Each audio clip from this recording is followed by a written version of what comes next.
Adoni-Tsédek, roi de Jérusalem, apprit que Josué s'était emparé de Haï et l'avait voué à l'interdit, qu'il avait traité Haï et son roi comme il avait traité Jéricho et son roi, et que les habitants de Gabaon avaient fait la paix avec Israël et demeuraient au milieu d'eux. Il eut alors une forte crainte, car Gabaon était une grande ville, comme une des villes royales, plus grande même que Haï, et tous ses hommes étaient vaillants. Adoni-Tsédek, roi de Jérusalem envoya dire à Oham, roi de Hébron, à Piréam, roi de Yarmout, à Yaphia, roi de Lachish, et à Debir, roi de Iglon, montez vers moi et aidez-moi afin que nous frappions Gabaon, car elle a fait la paix avec Josué et avec les Israélites. S'étant unis, 5 rois des Amoréens, le roi de Jérusalem, le roi de Hébron, le roi de Yarmout, le roi de Lachish, le roi de Iglon, montèrent avec toutes leurs armées, ils établirent leur camp devant Gabaon et l'attaquèrent.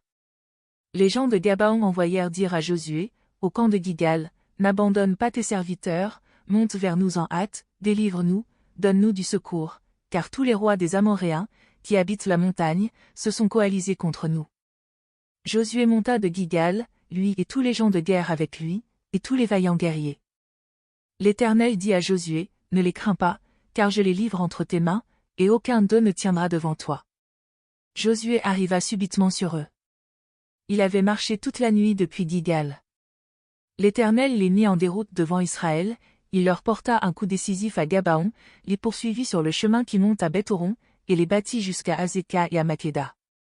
Dans leur fuite devant Israël, voici ce qui arriva quand ils furent à la descente de Beth-horon.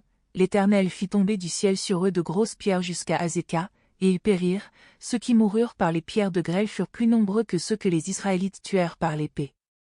Alors Josué parla à l'Éternel, le jour où l'Éternel livra les Amoréens aux Israélites, et il dit en présence d'Israël. Soleil, tiens-toi immobile sur Gabaon. Et toi, lune, sur la vallée d'Ayalon. Et le soleil se tint immobile, et la lune s'arrêta. Jusqu'à ce que la nation eût tiré vengeance de ses ennemis. Cela est écrit dans le livre du juste. Le soleil s'arrêta au milieu du ciel et ne se hâta point de se coucher presque tout un jour.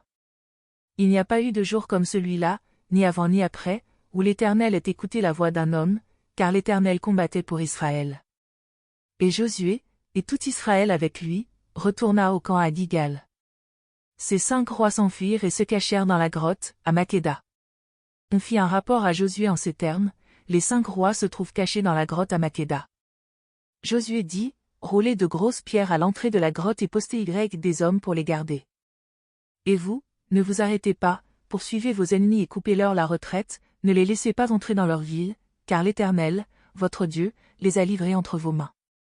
Après que Josué et les fils d'Israël eurent achevé de leur porter un coup terrible au point de les exterminer, à l'exception des rescapés d'entre eux qui échappèrent en arrivant jusqu'aux villes fortifiées, tout le peuple revint tranquillement au camp vers Josué à Makeda, sans que personne ose dire un mot contre les Israélites.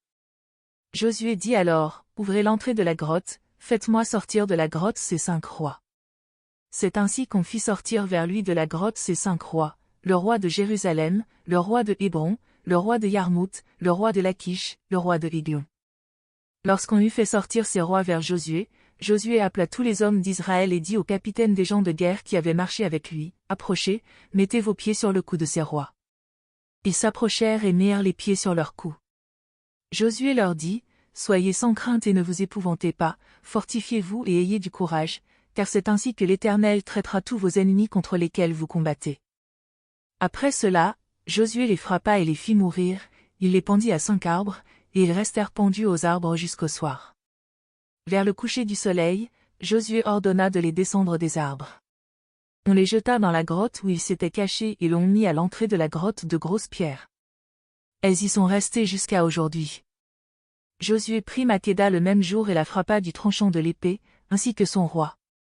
Il les voua à l'interdit ainsi que toute personne qui s'y trouvait.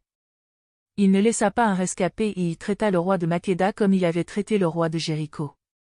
Josué, et tout Israël avec lui, passa de Makeda à Libna et il attaqua Libna. L'Éternel la livra aussi, avec son roi, entre les mains d'Israël qui la frappa du tranchant de l'épée, ainsi que toute personne qui s'y trouvait. Il n'y laissa pas un rescapé et il traita son roi comme il avait traité le roi de Jéricho. Josué, et tout Israël avec lui, passa de Libna à Lachish, il établit son camp devant elle et l'attaqua. L'Éternel livra Lachish entre les mains d'Israël, qui la prit le second jour et la frappa du tranchant de l'épée, ainsi que toute personne qui s'y trouvait, comme il avait traité Libna. Alors Horam, roi de Gézé, monta pour secourir Lachish. Josué le frappa, lui et son peuple, sans laisser de rescapé. Josué, et tout Israël avec lui, passa de Lachish à Églon, ils établirent leur camp devant elle et l'attaquèrent. Ils la prirent le même jour et la frappèrent du tranchant de l'épée, ainsi que toute personne qui s'y trouvait. Josué la voua à l'interdit le jour même, comme il avait traité Lachish. Josué, et tout Israël avec lui, monta de Églon à Hébron, et ils l'attaquèrent. Ils la prirent et la frappèrent du tranchant de l'épée, elle, son roi, toutes les villes qui en dépendaient et toute personne qui s'y trouvait comme il l'avait fait à Églon.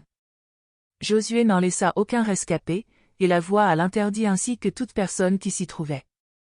Josué, et tout Israël avec lui, se tourna vers Debir et l'attaqua. Il la prit, elle, son roi, et toutes les villes qui en dépendaient, ils les frappèrent du tranchant de l'épée et vouèrent à l'interdit toute personne qui s'y trouvait, sans en laisser aucun rescapé. Josué traita Debir et son roi comme il avait traité Hébron et comme il avait traité Libna et son roi.